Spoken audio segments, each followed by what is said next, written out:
어느 산자락 땅이 있다고 치죠. 그 땅 주인이, 그러니까 이 땅 자기 땅이니까 뭐 내 마음대로 산 깎아서 거기다 뭘 해야 되겠다. 자기 마음대로 산을 깎는다고 치자고요. 그러니까 이렇게 그냥 자기 마음대로 깎았다가 아무 조치 안 취해 놓으면 큰 비 내려서 무너지면 자기만 다치는 게 아니라 아랫집, 옆집에 큰 피해를 주게 되는 거죠. 자기 마음대로 할 수가 없다고요. 그러니까 금지되어 있습니다. 못하는 거죠. 땅 손대는 것을 대표적으로 개발행위라고 부르는데요. 개발행위, 옆집, 아랫집에 피해를 주면 안 된다, 피해 줄지 모르겠다, 일단은 금지다. 뭐 받아야 할 수가 있는 거고요. 허가를 받아야, 행정청 가서 허가를 받아야 할 수가 있습니다.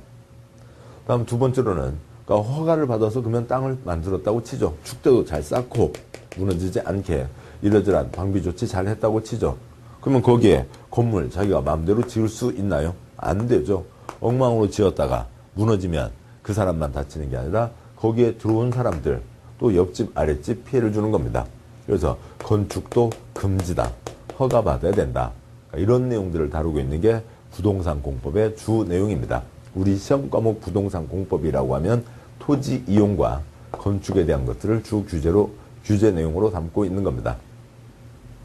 그런데 땅에 대한 법 300개, 그러니까 건물에 대한 법 100개가 있습니다. 그러니까 그 중에서 땅에 대한 법 4개, 그러니까 건축물에 대한 법 2개에서 6개 법이 저희 시험 범위에 있는 거고요. 지금 이제 앞에 이제 지금 책 내용으로 이제 3쪽을 펴고, 그 다음에 이제 주변, 이제 전반적인 말씀을 드리고 있는데, 앞에 목차에 보시면, 그러니까 6개 법 중에, 그러니까 1편, 그러니까 국토계획법에서 그러니까 12문제가 나옵니다.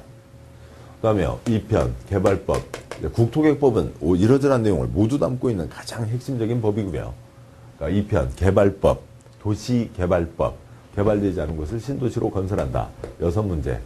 그러니까 3편, 그러니까 도시정비법.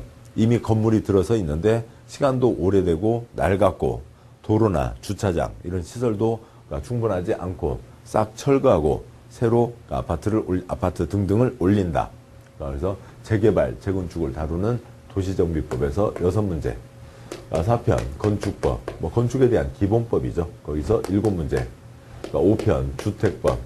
그러니까 건축물 중에서 상가도 있고 공장도 있지만 중개활동의 주 대상이 되는 것은 주택이죠. 아파트, 매매, 전월세 등등이 포함되는 거고요. 그러니까 매매 활동, 전월세, 계약 그런 것이 아니고 주택 건설에 대한 것이 그러니까 7문제 공법에서는요. 다음에 6번째 농지법. 다시 이제 땅에 대한 법이죠. 논과 밭, 과수원 등등에 대해서 농지법에서 2문제.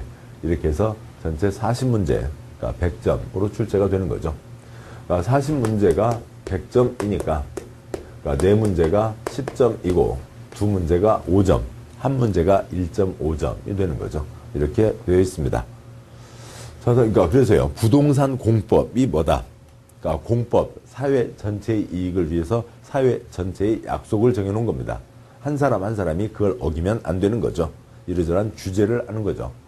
그 중에 우리 시험 범위 부동산 공법, 그러니까 토지에 대한, 그러니까 그 토지를 손대는 것과 건축을 하는 이런 것들을 규제하고 있습니다.